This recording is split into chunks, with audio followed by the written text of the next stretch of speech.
16 na naospital kasunod ng pagsabog sa isang resort sa Talisay City, Cebu.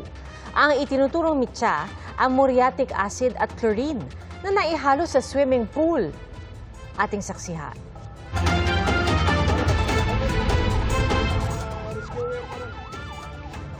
Nabulabog ang isang resort sa Talisay City sa Cebu kagabi matapos ang pagsabog doon.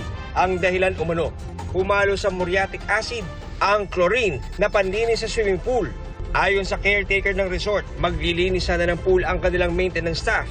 Isinaboy niya sa pool ang isang balde na may laman umanong chlorine pero biglang nagkaroon ng pagsabog.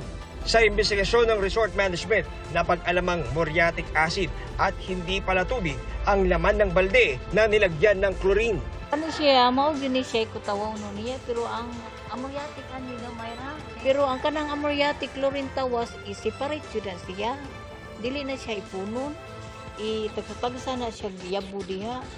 Ug ngano nga nibuto siya nga ya baka tong nakutaw.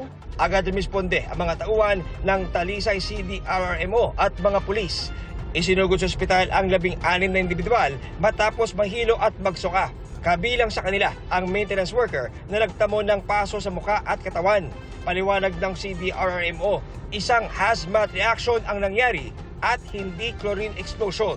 When he mixed that kanang chemical sa muriatic acid, siyempre nagkuhan siya. So ang nakita namon dito sa CCTV was nagpaka-paka yun siya, nagbuto-buto yun siya. So mao man na siya reaction sa sa muriatic acid with water.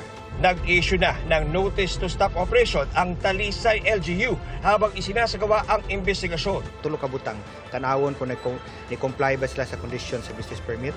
Number 1 is niya notice na stop operation up until na recommendation ng solusyon ng BFP o ang City Health Office nitabang sa mga pasyente. Ayon sa management ng resort, handa silang sundin ang mga kautusan ng mga otoridad.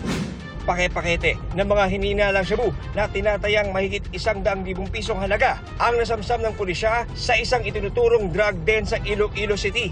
3 ang arestado, kabilang ang mag-asawang 27 at 25 anyos. Although within the barangay ang ilang operation, there have been sightings man no sang iban nga hindi tuhandok dira sa barangay nga nagbisita na dira sa drug den.